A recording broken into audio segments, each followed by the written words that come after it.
Hi everyone, welcome to class. Today we'll be exploring a new medium, soft pastel. In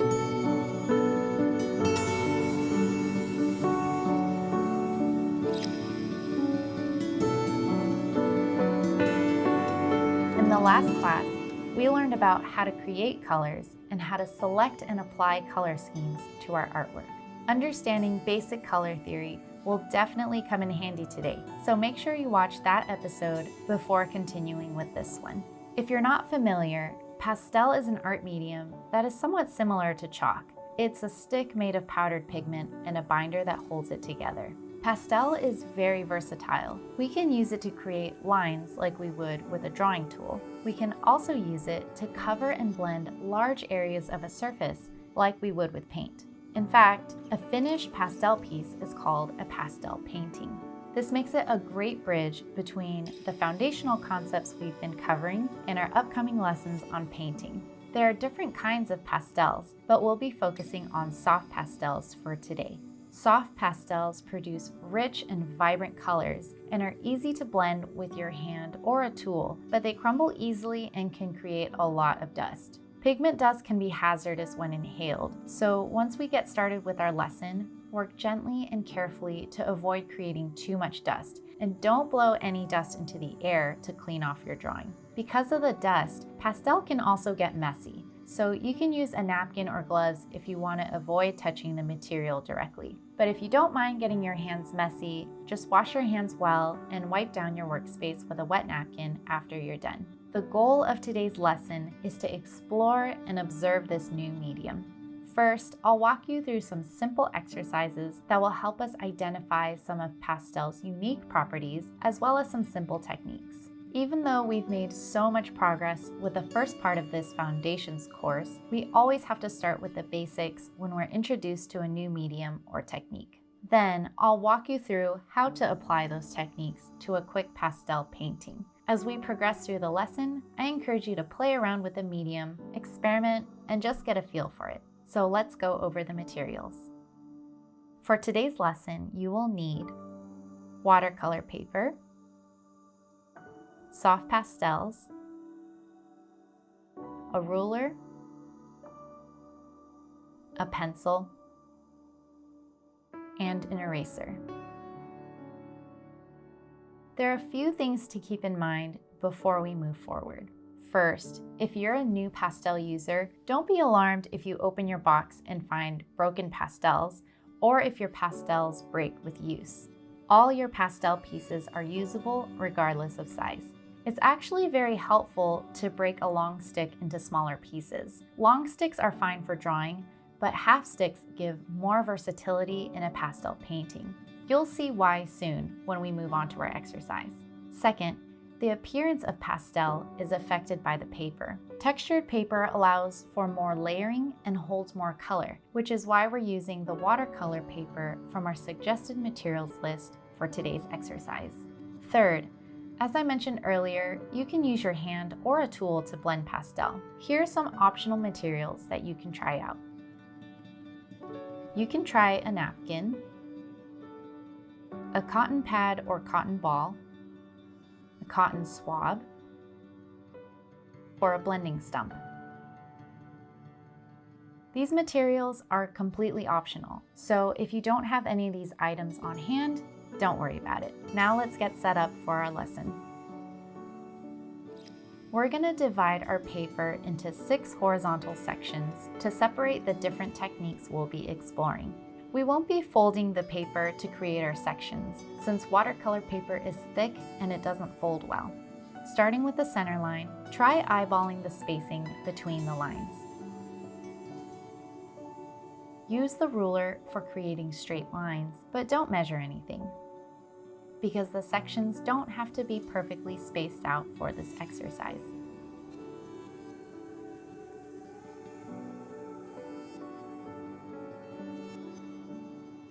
This is a great way to sharpen your ability to see space and angles. Now let's pick a pastel and start exploring. In the first section of your paper, hold the pastel upright like a pencil and use the tip to create lines and marks. We can change the quality of the line by adding more or less pressure. More pressure creates a smoother, bolder, and thicker line. Less pressure creates a more textured, lighter, and thinner line. After we're finished with drawing our lines, let's try blending them. Try using your pinky to carefully follow the line and smooth out the pigment. You can also try using a cotton swab or blending stump. They're useful for neatly blending slim lines or small details.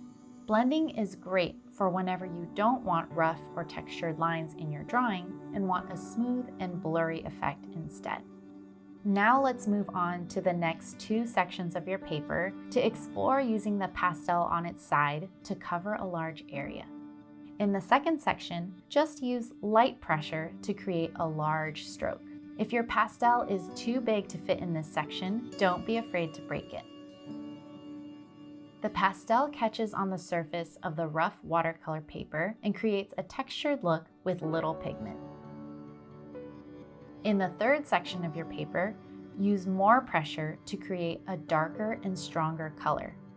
More pressure leaves more pigment on the surface of the paper, creating a smoother look and also creating more dust. Let's try blending the pastel in these two sections. This time, try using your finger, a cotton pad, or the corner of a napkin, which are all useful for smoothing out big areas. Test each tool on the light and dark shapes you just made, and notice how they interact with the pigment. Some tools may absorb more pigment than others, resulting in a lighter or more blurry look.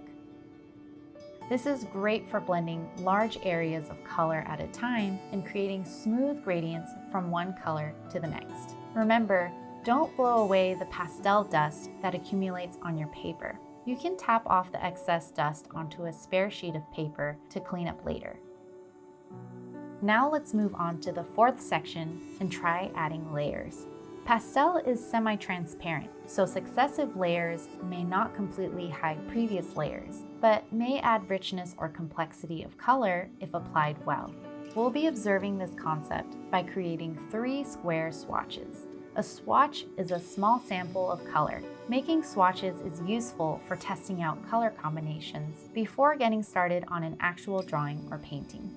So we'll be using red, yellow, and blue for the base layer of our swatches. Here's a helpful tip. Clean your hands or use the clean side of a napkin or cotton pad whenever you change colors to prevent transferring the previous color to this section. Let's start by using the side of the red pastel to create a swatch using medium pressure.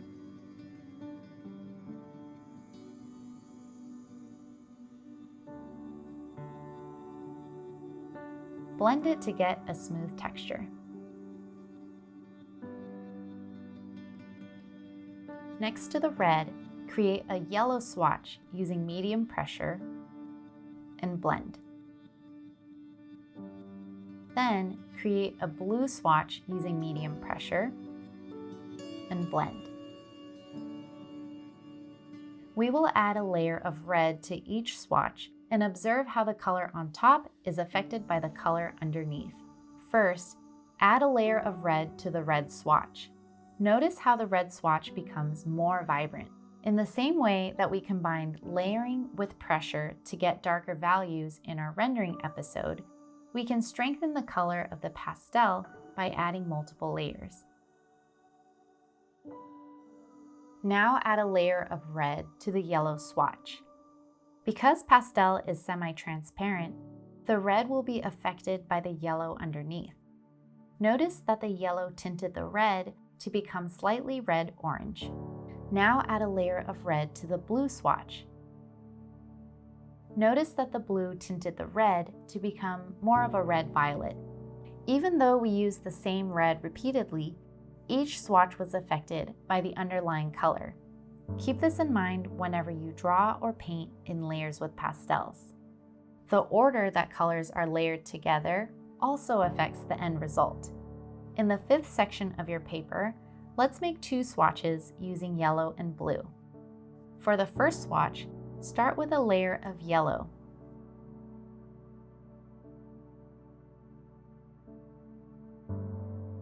Add a layer of blue on top and blend.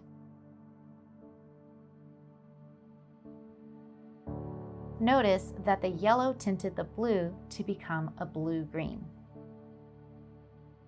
For the second swatch, start with a layer of blue.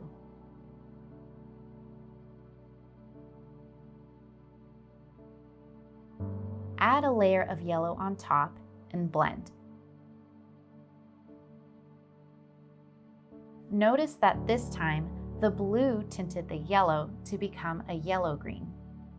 Even though we used yellow and blue in both swatches, the colors did not create the same green because the pigments were layered and not mixed together. The color on the bottom altered the color on top. This means that you can create a wide variety of effects in your artwork simply by changing up the order of your colors. This also means that fixing mistakes isn't as straightforward as just covering an unwanted color with a new color, because underlying colors will often affect the new color applied on top. If you keep the color wheel in mind, you can make color combinations purposefully to create the effects you want in your artwork more predictably. So far, we've been doing a lot of blending on our paper, but we don't always have to blend everything. Having different textures is an important part of creating interesting and descriptive artwork. For the last section of your paper, let's make 3 swatches to look at different ways of making texture using yellow and green. First, let's make a smooth green swatch.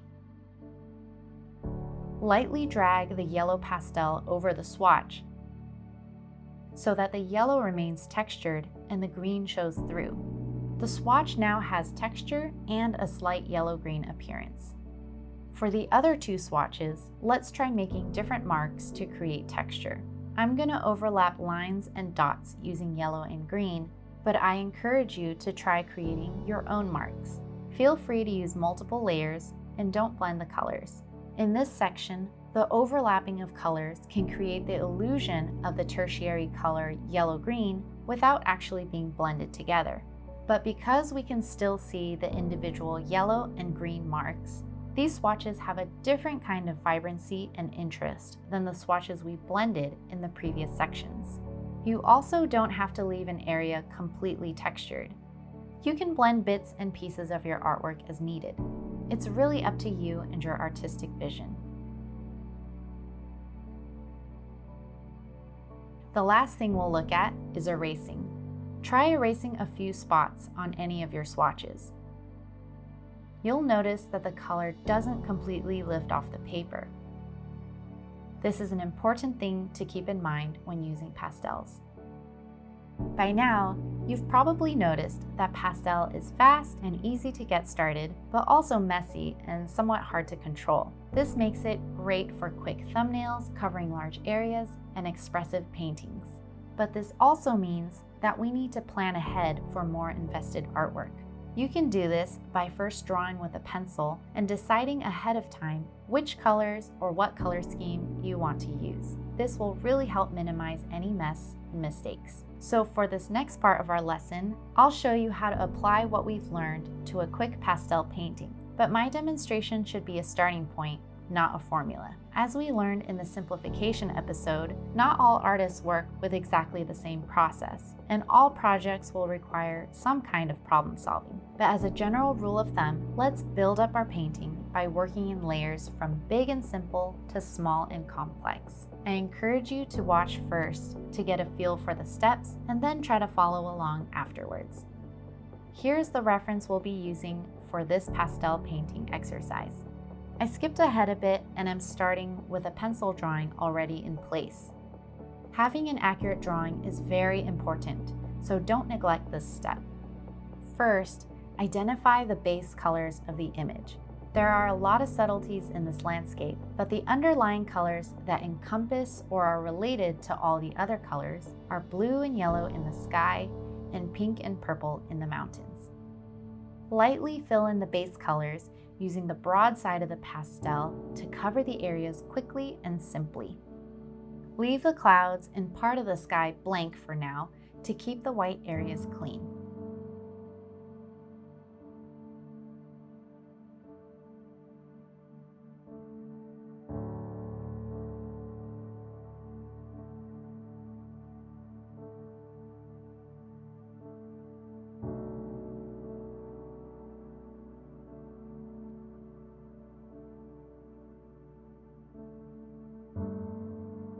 Blend with the blending tool of your choice.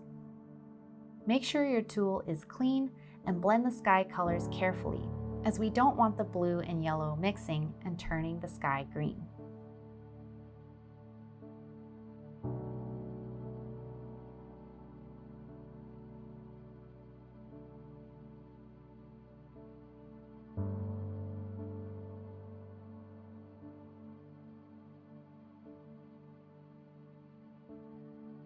Once the base colors are added, add another layer of colors to try to match the values of the reference better, as well as strengthen the colors. White can be added to wash out the colors if they're too dark or too vivid, as well as smooth out texture. We can start to add other colors, like the orange on the horizon and the subtle shades of pink, purple, and blue in the mountains. Here's a helpful tip. If you're not sure how a particular color or color combination is going to turn out, you can test it out on a separate sheet of paper before applying it to your painting.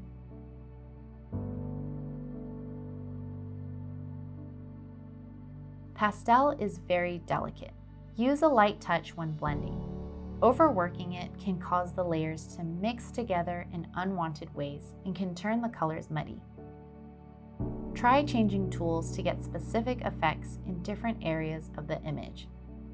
Each mountain range is darker at the top and fades out near the bottom, so we can add more color near the tops to darken them and add more white on the bottoms to lighten them if needed.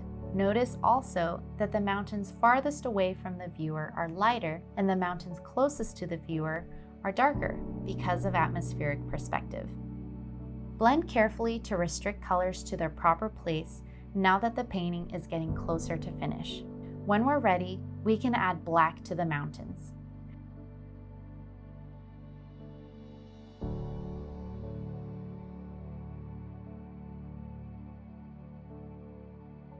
Remember, we don't always need to blend everything, so blend selectively as needed. We can also drag the black pastel lightly over the entire mountain, as well as add some white marks to evoke the rocky texture. Now let's do finishing touches. Use an eraser to clean up the clouds and add more wisps.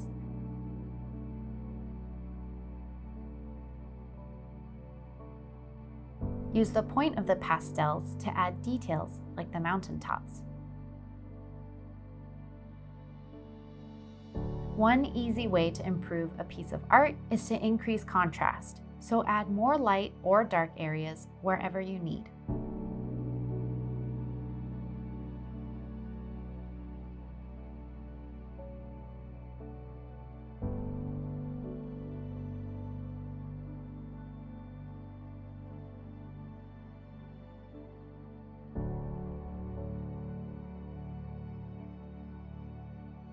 When you're done, stand your paper upright and tap off the excess dust onto a spare sheet of paper or right into the garbage can. Don't brush your hand across your paper since the pastel will smear. Pastel is such a fun and expressive medium, but it does get really messy and can sometimes get out of hand, especially if it's your first time trying it out. That's why whenever we encounter something new, whether that's a new medium, technique, concept, or tool, we always have to go back to the basics and build a good foundation from the ground up, just as we've been doing all along. And this happens every time we encounter something new, no matter how experienced we may be in other aspects. And that's okay. We all have to start somewhere, and we can all keep growing as artists of any medium. So keep practicing, and we'll see you in the next class.